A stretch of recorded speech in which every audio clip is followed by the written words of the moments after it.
Hi, this is Sarah Meixel with 5M, and today we're here with Niel Baxter. He is a research scientist with Elanco Animal Health.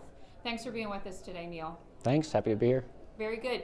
Today we're here at the Animal Microbiome and Nutritional Health Congress in Chicago, and you just spoke to the group most recently. Tell me a little bit about your talk, Niel. So I talked a little bit about ways in which we can change the metabolism of the microbiome in a way that improves the metabolism of the microbiome and ultimately could impact animal performance. So I talked a lot about how certain microbes can have a disproportionately big impact on the metabolism of the microbiome, and that for nutritional products to work and work consistently and predictably in animals, you really relies on certain species in the microbiome being present. And so I talked a lot about how certain microbes are important for fiber digestion and also for the production of volatile fatty acids like butyrate.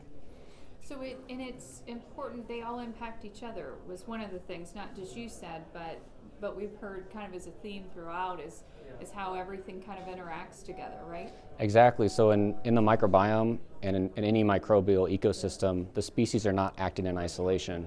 What happens with one species affects the others. The metabolites produced by one species will be the food for another. And so really you can't think about individual microbes by themselves. You always have to think about them in the context of that food web, that ecosystem, and how it's going to impact all the other species, all the other metabolites that they produce. And you used a great example of removing, what was it, wolves? Mm-hmm. Can you share that just a little bit as an example of what, kind of the greater good of what you were talking about? Sure. So I talked about as an example when wolves were hunted to extinction in Yellowstone Park. It had a lot of impacts on the ecosystem of Yellowstone, and not just on the prey, like the elk, the prey of the wolves, but also on many different species in the ecosystem. There was sort of this ripple effect through the ecosystem that affected many different species and even the shape of the landscape of the park. So I use that as a kind of an example to highlight what a probiotic could be in animal health. That a single species that if it's the right species and it's introduced in the right way, it could really have wide-ranging impact on the function of the microbiome and on the health of the animals. And it can be a positive to some, but it could be a negative to some as well. That's right. Any effect that you have on the microbiome may benefit some species or hurt others. The goal is to find that right combination that really supports the most beneficial microbes and inhibits those pathogens that would cause disease.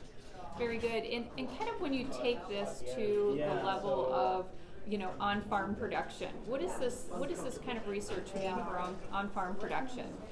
The goal is to really take these nutritional products like probiotics, prebiotics, and enzymes and be able to understand how we can get predictable and consistent effectiveness from them.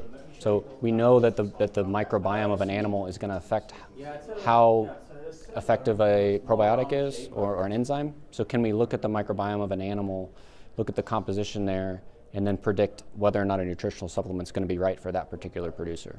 Very good. And this is the kind of thing you said you guys are starting to really look at Elanco and using it in your specific research, right? Exactly. So we want to be able to tailor a specific nutritional product or combination of products that are really going to work best for that producer based on the microbiome of their animals. Is it almost prescriptive? Is it down to the farm level these days that you guys are looking at? That's the goal,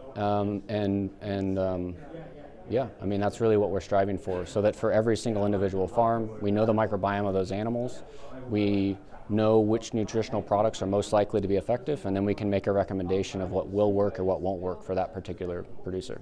Very good. Well, thank you so much for all the information today, Niel. Thank you very much. It was great. This is Sarah Meixel with 5M.